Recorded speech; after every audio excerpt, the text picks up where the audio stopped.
mar Johana madongo 5 matindo 10 nyaka 13. Barua mokwongo mar Johana madongo 5 matindo 10 nyaka 13 muma wacho niya: ng'at moyie kuom Wuod Nyasaye to ong'eyo e chunye ni gima Nyasaye wacho en adier. To ng'at ma ok oyie Nyasaye miyo Nyasaye doko jamriambo, nikech ok oseyie gi gima Nyasaye osewacho kuom Wuode. To gima Nyasaye osewacho ema: osemiyowa ngima manyaka chieng', kendo ngimano ni kuom Wuode. Ng'at man gi Wuowi nigi ngimano, to ng'at ma onge gi Wuod Nyasaye to onge gi ngimano. Andikonu wechegi un joma oyie kuom nying Wuod Nyasaye, mondo ung'e ni un gi ngima manyaka chieng'. Adwa nawuo kodi e kinde machuok kuom thor wach mar ngima ma wayudo kokalo kuom warruok. Ang'eyo e kinde madongo ka ji mang'eny kata jomowar ne wacho ni agombo dhi e polo mondo acham ngima manyaka chieng'. Kendo mae dwaro manie chuny jomowar mang'eny. Gin kod geno moro ni gibiro yudo ngima bang'e ka gisechopo e polo. To wanona ne adiera manie wach Nyasaye.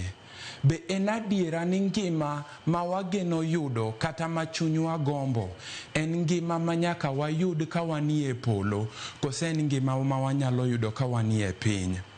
Muma wacho e Johana madongo 17 matindo 3. Muma wacho ni ka ng'ato ng'eyi in Nyasaye achiel kende, kendo yie kuom Yesu Kristo jal mani oro, to en kod ngima manyaka chieng'. Yesu kwero Maritha, ka Maritha ywak ni Lazaro wadgi osetho, to penjo Maritha ni be in kod yie ni owadu nyalo chier kendo?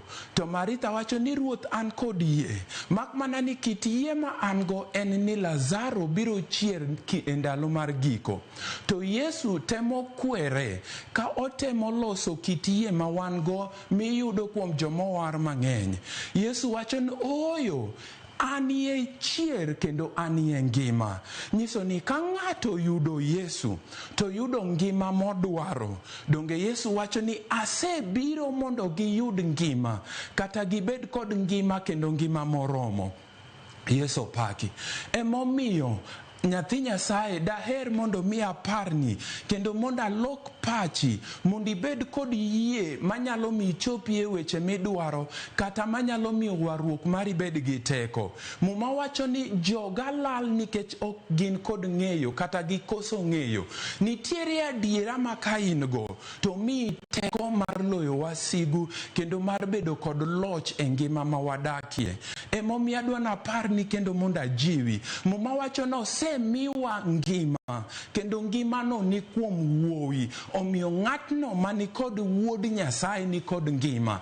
Yesu wacho ni anie yo, kendo anie adiera, kendo anie ngima. Omiyo ka in kod jawar, ka in kod Yesu e chunyi kanyo, to in kod ngima. Muma wacho ni ng'at ma onge kod Wuowi oonge kod ngima. Ma emomiyo warruok en mwandu mar chuny, kendo en mwandu ma nyaka wagen kendo nyaka warit. Muma wacho ni dwa tony nade ka wajwang'o warruok, nikech warruok e yo ma wayiego kuom nying Wuod Nyasaye.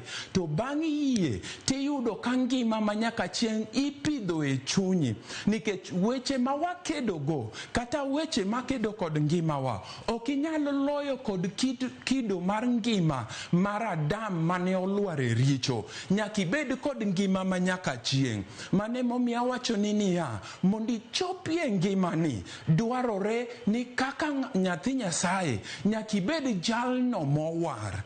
Mano e kiwango mokwongo ma nyaka itim. Nyaka ibed jalno mowar mondo kichope ngimani, nikech warruok e yo ma inyuolo wago manyien mondo lok kit ngima ma wan go. Opaki Yesu. Mar ariyo, kaka nyathi Nyasaye nyaka ibed kod ng'eyo. Nyaka ibed kod ng'eyo mar adiera. Muma wacho ni unung'e adiera, kendo adiera no ketu thuolo. Nyaka ing'e bed kod adiera ni Nyasaye osemiyowa. Omiyo ka jok moko manyo, nyaka ing'e ni in jal mowar, ok ichak manyo gino ma in go, to nyaka ichak manyo adiera mondo ibed kod adiera kuom gino manigo. Nitie jal mani kod sim manyalo timo gik mang'eny, to nitie ji ariyo, achiel nigi od sim to ng'eyo kaka onyalo tiyo gi simbe, to nitie moro manigi sim to nikech okoso ng'eyo. Ok nyis ni sim ok nyal timo gimodwaro timo, to mak mana ni wuon sim onge kod ng'eyo moromo kuom gima en go. Emomiyo ng'ato nyalo bedo kod ngima, to nikech okoso ng'eyo monego bed go kuom ngima ma en go, onyalo po kodak e ngima ma ok en. Paulo wacho ni koro an ema dak, to Kristo emodak e iya.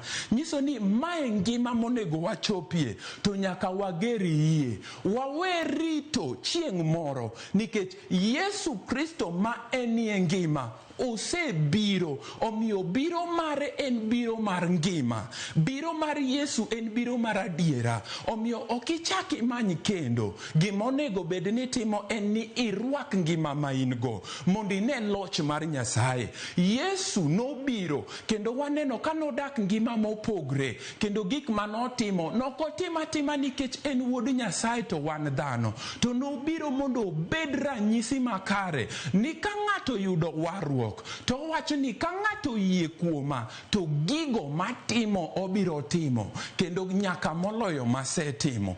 Emomiyo nyathi Nyasaye okinyi ni yie mondo mi achwak pachi, kendo mondo achier pachi ni nitiere loch kuom Nyasaye, to lojni biro ka ng'ato ni kod lokruok e ngimane. Ok en lamo kende, ilamo kaka ng'a. Ok en bedo kod yie, in kod yie kaka ng'a. Ma emomiyo ka Nyasaye biro e ngimawa, to loko kit ngimawa. Ok ochaka chaka kod loyo chandruokni, nikech kolok ngimani tibiro bedo kod loch makata weche tek to inie wi wach matekno. Ma emomiyo waneno ka Yesu wuotho e pi, ne ok orito mondo pi okonye chung' kata mondo pi okonye, en owuon ne en kod loch e wi pi. Ineno ka Yesu chiko jochiende, ne ok orito chieng' giko mondo Nyasaye ogol jochiende te oterie mach mondo ekobed gi loch.